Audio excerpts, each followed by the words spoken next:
Hi everybody, how's it going? Today is August 24th, 2023. It's a Thursday. You know what that means. Monster Strike news. Let's get going. It's not too hefty today, but we've got a few new things that are coming that you want to make sure you understand what's going on there. But of course, just a reminder that the one-shot event is in progress. It will end on the 31st of August, and I believe there's 2 more days before you can actually unlock all of the rewards. Remember, they put a limit on how much you can get, or what your maximum possible point tally is, depending on what day it is. And it doesn't go to the max until day 7.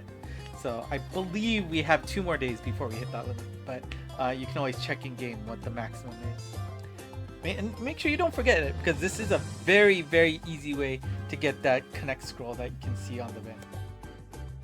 And of course, on the 30th, we will be getting our next Monster Strike Day. Of course, on the 30th, we do get a orb ticket available, which you can exchange for 5 orbs, given that you have less than 200 orbs on hand and you have not used more of 40 of those tickets in that month. If you have 3 or more lucky monsters, you can also pick up 2 super level scrolls in addition to the other 3 items you see there.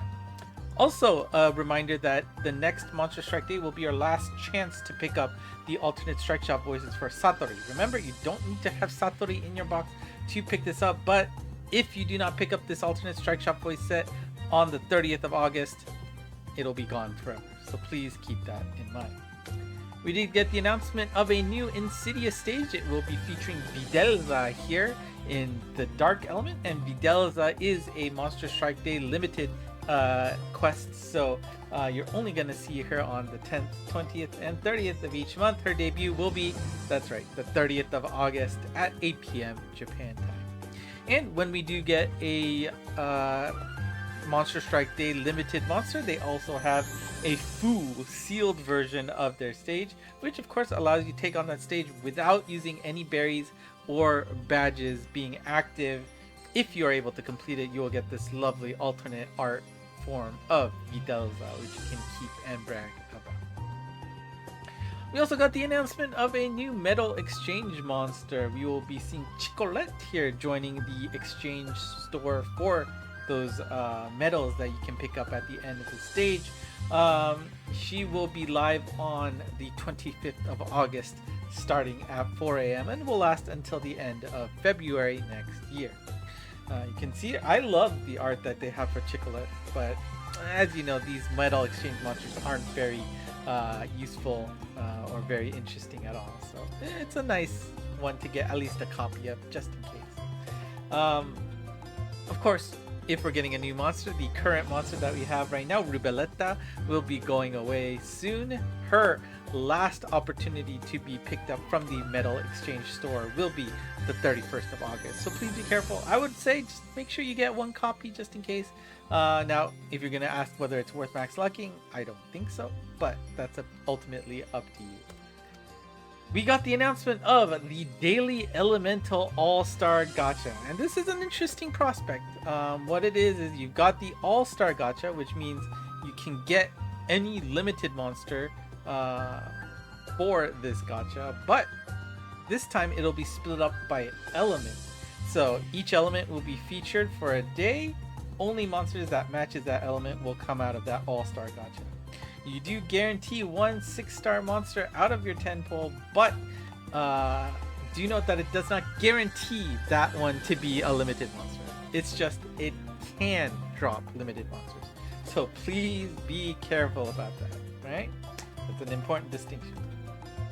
Now here's the schedule for how the elements will work, and it just goes in standard element order that we're used to in Monster Strike. First will be fire on the 26th, then we'll have the 27th featuring water, 28th is wood, 29th is light, and the 30th is dark. Do note that the gachas will roll over at noon Japan time, so please be careful about that. And of course, I feel like I always need to answer this. Yes, this costs orbs. You are not doing this for free. If any of these gachas look enticing, do consider it and figure out which day is the most lucrative for your box. So that is the All-Star Elemental Gacha. Now, we are finally going to understand what is this silhouette. We had 10 silhouettes available. We know 3 of them. Here is number 4, and it is called the Oragon Robot event. So, what is this? Well, you are going to be able to get 3 different rewards out of this gacha. We can call it a gacha, right? You'll get an item, you'll get a monster, and you'll get orbs. Right? So that does mean this is a free event, so you don't have to worry about spending orbs on this, which is great. But basically, you are hoping to roll an ideal set of item, monster, and orbs, and hopefully you come out happier than you were before.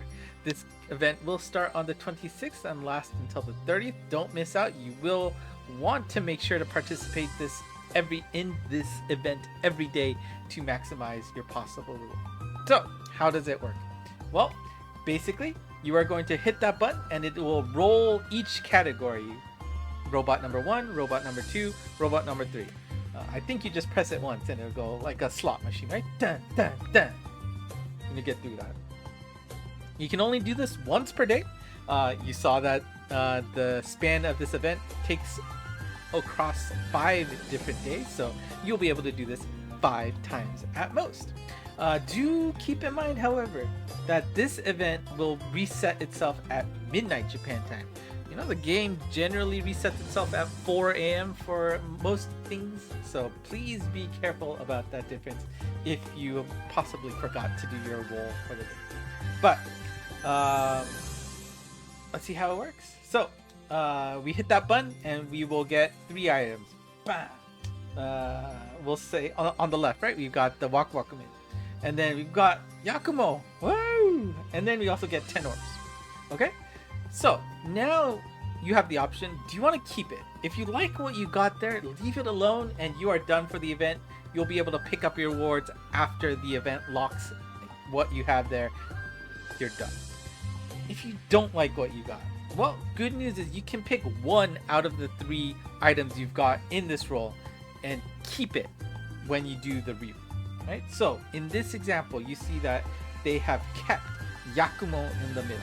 So you're basically saying, I am willing to throw away the Wakuwakumin, I am willing to throw away the 10 orbs, but I want to make sure to keep that Yakumo. Right? So then you hit that orange button under Yakumo to say keep, and then you see the orange button on the very bottom that says Kette, which means confirm. You'll be able to roll it.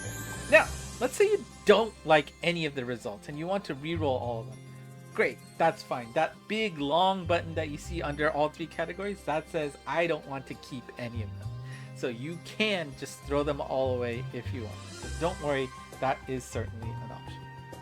Now, the problem here is going to be what happens if you have 2 items that you like. You are only going to be able to keep 1 when you do a reroll. So the question is, are those 2 categories that you like, is that good enough to just say, all right, forget the 3rd one, I don't care, these 2 are so good that I will just stop here? That is up to you. So it's something to think about, but hopefully it's clear what you need to do. Here are what you can get from the individual robots. You can see in the first robot, the blue robot, for items, we got some nice tasty rewards there. Obviously my eyes go directly to that super scroll for your connect skills. That's probably the one that everybody would love to get an extra one of. The EL Wakumin isn't bad either. So I would say those 2 you would want to keep your eyes out for if you're able to roll them with your luck. In the second robot in the middle, you can see that you will get any monster, including limited monsters. So limited monsters can pop out of the second Oragon Gacha. So keep that in mind. And of course, the third Oragon Gacha is purely orbs. You can get 10, 20, 30, 40, or 50 orbs out of it. Obviously, getting 50 orbs is very nice. So keep an eye out on what your results are. Now, this is important. You will not be able to cash out your rewards until the 31st of August. So once the event is over, all of your spins have been exhausted. On the 31st, that's when you can collect those 3 rewards, right? You will get whatever item you have left, whatever monster you have left in your configuration and whatever orb count you have left in your configuration. You will get all three. Since you don't have to choose, you will get all three. That's very important. But you have only until the 4th of September to pick it up. So that's 5 days. You've got to make sure to go in there and actually say, okay, I want this reward. Right? If you do not, you will lose these rewards and you could be missing out on something awesome. So please do not forget to pick it up. And, just a reminder of what we have left on the calendar. We have 6 more events. We'll get 2 more in September. And then, of course, October is the actual anniversary event. So we are going to go crazy there and see what love this game is going to shoot for us. And hopefully we win big on getting some monsters that you might want. So that's that. And before we leave, we have a Transcension Kai. We've got Nyoi Bo. This is the staff that Sun Wukong Goku, right, wields. So always cool to see a weapon in a humanized form. But here you go, Nyoi Bo, Pierce Demon Superpower type. We've got Super Anti-Gravity Barrier, Dark Element Resist, Gauge Multiplier Retainment. We get 2 abilities on the gauge. You got Anti-Block, of course, and we get Status Effect Recovery. For his Connect skill, you will also get Minesweeper M and Weak Point Killer M. Requirements there is not very difficult. You just need to have 2 non-demon classes in your team or 2 or more bounce types in your team, whichever one works out best for you. Strike Shot is an A+A. He will turn into bounce, and speed power up goes along with that. I don't know, turning to bounce isn't always that bad, so that's nice. And of course, the bump combo, we got the Chozetsu plus wave as well as a Bakuzetsu blast. So we'll see where he can shine. I believe somebody actually, I don't remember. I don't know if they were joking, but maybe they were saying Shinen. I don't know. I can never remember that off the top of my head. I apologize. But anyways, that's it for today. We've got news at the same time usual next week. We do have just 2 days of the collab, but I think that is it. We got absolutely 0 news for SAO in this news, and I think we are wrapped up. There's nothing really left, right? So all right, we got the Strikers card already, which is why I was concerned that we would be getting much extra from this collab, since usually they keep that for last. But I guess there you go. We did get nothing from SAO. And of course, if you are interested, here are the lucky monsters for next week. If you need to farm those, make sure you do that before they activate on the 28th. So that's it for me today. Thank you for watching. If you have any questions, let me know in the comments below. And of course, if you liked what you saw, consider hitting the like button and subscribing to the channel. Got a lot of, I think if you want news in English, this is the best way to get it from me to translate to you as soon as I can. If you want to review these slides at any time, you can go to Twitter/X at ENGMonst to take a look at them at any time you want. And of course, they are also posted in the Discord channel, which you can get to in the link below in the description. You can talk with other folks who love the game and speak English as well. So that's it for me today. Thank you for watching. Until next time, bye bye.